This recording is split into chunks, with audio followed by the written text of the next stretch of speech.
Aujourd'hui, je vous explique comment coudre facilement le zip de la veste Gaspard pour avoir un résultat impeccable avec le col et la parmenture. Si le patron de cette veste vous intéresse, il est disponible sur mon site atelierjumadi.fr et vous pouvez le faire pour femmes ou pour hommes. Pour ce tuto, vous aurez besoin de votre devant et votre dos qui sont déjà assemblés au niveau des épaules. Vous aurez également besoin de votre parmenture, c'est-à-dire parmenture devant avec parmenture dos qui sont déjà assemblés au niveau des épaules également, de votre col que vous avez cousu précédemment et de votre fermeture éclair détachable de 60 cm pour la version homme ou de 55 cm pour la version femme.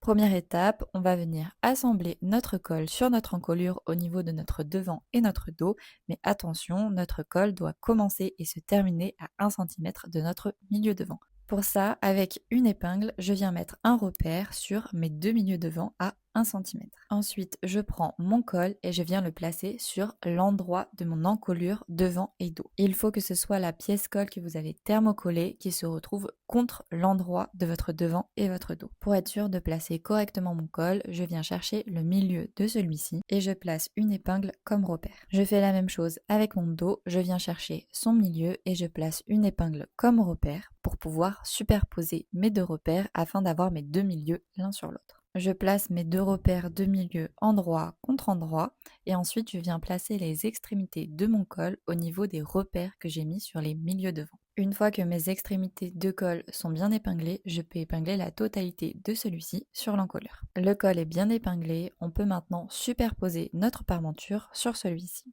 Pour ça, on se munit de notre parmenture et on va placer l'encolure de notre parmenture sur notre col.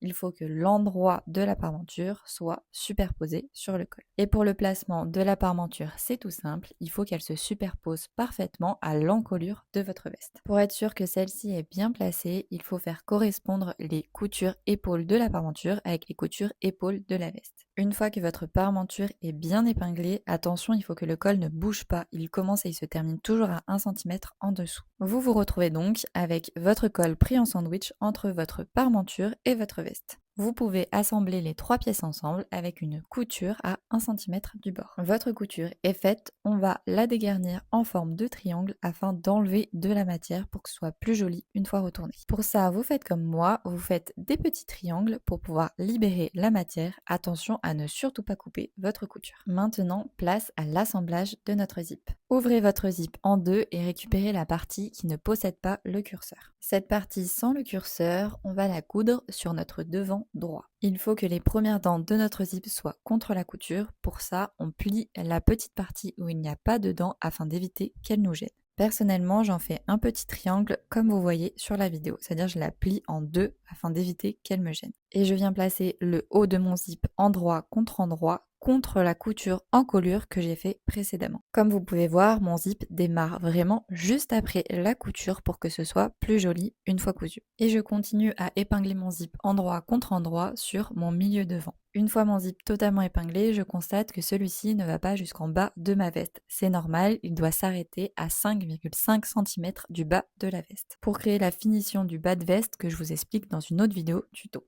Après ça, on va placer notre parmenture sur notre zip. Pour éviter que le col vienne nous gêner pendant la couture, ce que je fais, c'est que je viens le replier sur lui-même et je l'épingle, comme ça il ne me gênera pas pendant mon processus de couture. Maintenant, il faut placer la parmenture. Pour ça, c'est tout simple, on va simplement la placer par-dessus le zip. Avec la couture que l'on a fait pour l'encolure, ça se place tout seul. Donc, l'endroit de notre parmenture vient se placer sur l'envers de notre zip. Le zip est alors pris en sandwich entre la parmenture et le devant. Et à ce moment-là, on vient réépingler notre parmenture avec notre zip et notre devant pour avoir les trois éléments ensemble.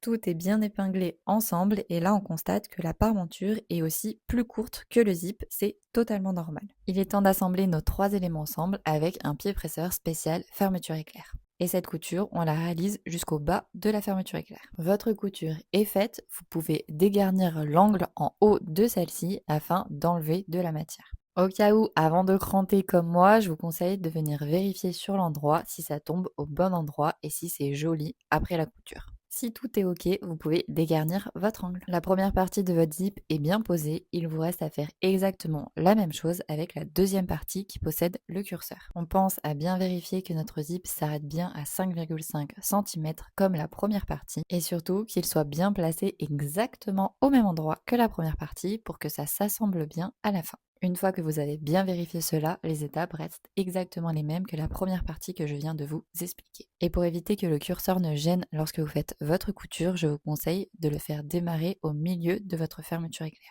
Et l'astuce lorsque l'on coud et qu'on arrive au niveau du curseur, c'est de planter notre aiguille, de monter notre pied presseur, de faire passer notre curseur de l'autre côté de notre couture et de recommencer celle-ci. Après la couture, c'est pareil, on dégarnit l'angle pour enlever de la matière et on peut retourner le tout sur notre endroit. Et voilà, votre zip est bien assemblé sur le milieu de votre veste. Il ne vous reste plus qu'à suivre les prochaines étapes pour finaliser celle-ci. J'espère que ce tuto vous aura plu et surtout vous aura aidé à réaliser cette étape. N'hésitez pas à me le dire en commentaire, c'est très important pour moi d'avoir tous vos retours. Si vous n'êtes pas encore abonné, pensez à vous abonner pour soutenir mon travail et moi je vous dis à bientôt pour un prochain tuto.